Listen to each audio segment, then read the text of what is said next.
good morning! Happy Monday! Welcome to Jana's Beauty Studio.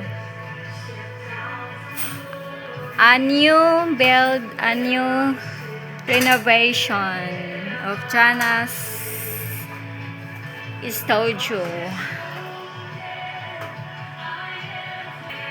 Let's see the finishing line of her studio.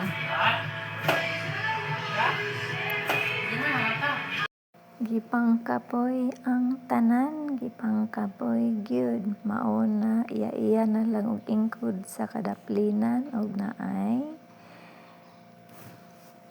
taho og mangisnak lang sa JC set. Mauna ni. Mauna ni ang kabayaran sa ilang kahago. Ayan, hapit na nahuman. Wow, nice na siya. Wala pa gani na human pero tanaw nice na. Pagkakugihan, bakit dilaan ni oh. Yan. Ngoni ang Queen Jana Studio.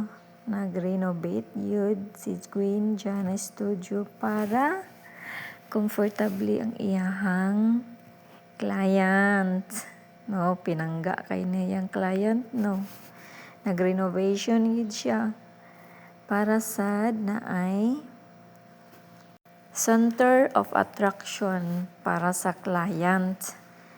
Og niapod o ang amoang dining area matabunan pod siya. Naabay privacy. O diba nindot kaayo?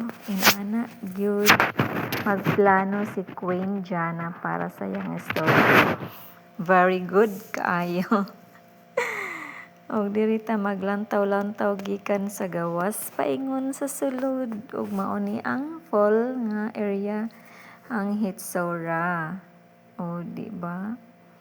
Kugihan kaayo maning kamot si Queen Jana uban sa iyang bana nga si James nga maoy nagpanday.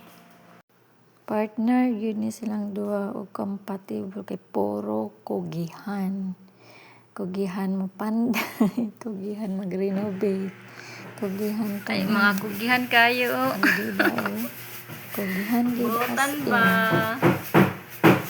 Kugihan mag Perfect.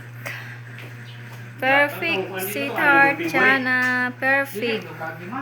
Thanks for blessings.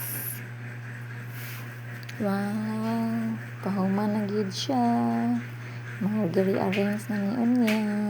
Ugmaan niya, hapsay na kayo, nindot na kayo, nice na kayo. Very good, kayo. Proud to say, abanda ko sa isna karon, gabion na, gikan sa maayong kasing-kasing nga guest. Thank you so much.